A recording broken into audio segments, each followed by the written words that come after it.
في وصفة النهاردة هنعمل البطاطس المحشية لحمة مفرومة. وصفة حلوة قوي وطريقتها كمان سهلة قوي وطعمها جميل جدا. تعالوا نشوف هنعملها ازاي. اول حاجة عندي كيلو من البطاطس صغيرة في الحجم بالشكل ده كده، قشرتها وغسلتها كويس. بعدين بالسكينة بنشيل اول جزء من فوق كده، وممكن ما تشيلهوش عادي برضو.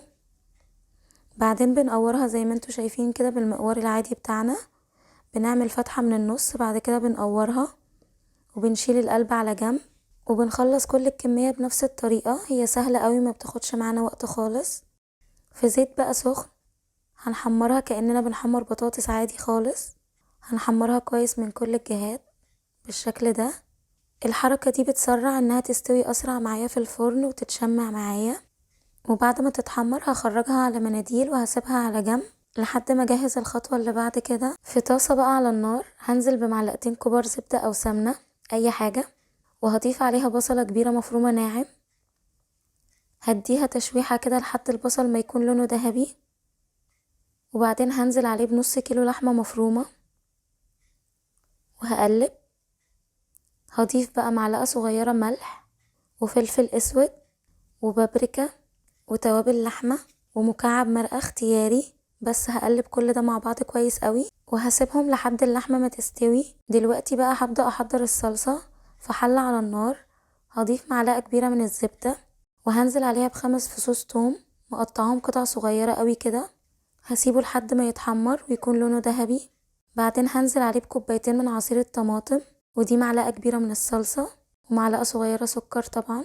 بعدين هضيف معلقة صغيرة من الملح وفلفل اسود وبهارات لحمة، وهسيبها على النار لحد ما تغلي وتتسبك معايا وتتقل.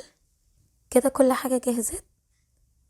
في الصينية بتاعتي بقى حطيت من تحت كده التقوير بتاع البطاطس، انا حمرته برضو مش بنرميه طبعا، وبحط عليه معلقتين 3 كده من اللحمة المفرومة وشوية صلصة، بقلبهم مع بعض. بعد كده هبدأ احشي البطاطس بالشكل ده بمعلقة صغيرة او بايدينا لو كانت بردت، وبنملاها عادي خالص لاخرها.